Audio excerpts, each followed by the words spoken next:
voina chuan guitar lesson thar kan zir lenga voina kan zir tur chu Christian hlabu number za le somthum palina kan isu ang thian dang reng anom lo ti hla hi perdan kan en chin don ni aki man te chu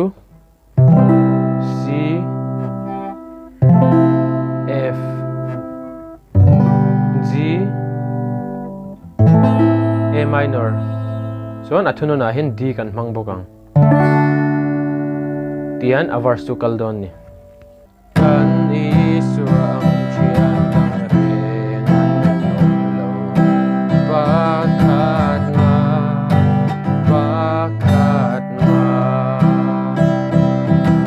kan sual ngai dam thei mi dam anom lo bakat ma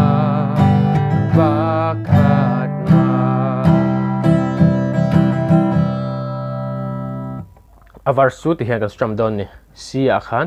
down down up up up down up ti hian kan langa F a chuan down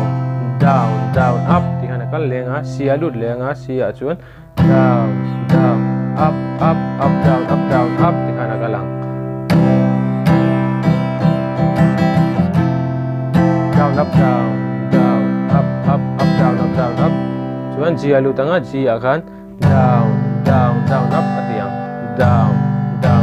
up chuan A minor a lut lenga A minor a khan down top pa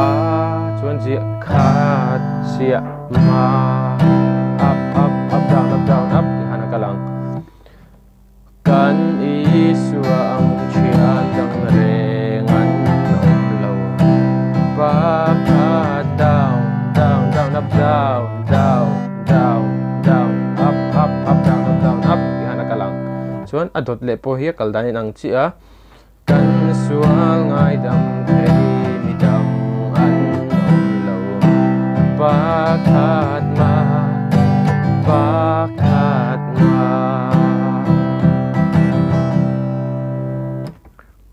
a chorus chu ti hian a kal don ni lal Isuan kan sheom ma shia ni tlak theng in min shuai zela kan Isua ang thian dang reng anom lo bakat ma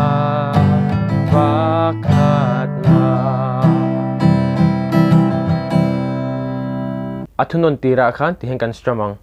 down up down up hei hi voi thum kan tiang voi thum a kwal don lal Isuan kan sheom ma shia ni tlak theng min tai thleng khan ta chuan dia kan lut chiang shuai ta khan down up kan tiang ni tlak theng min down up G a lut lenga G a po khan down up ti khan a kal leng ulcheng no lal Isuan kan sheom ma shia ni tlak theng min shuai zela kan I chuan adot le chi kan Isu ang thian dang reng anom lo ti lai verse kha chu a hma a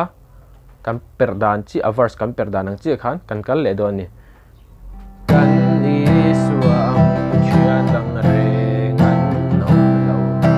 bakat ma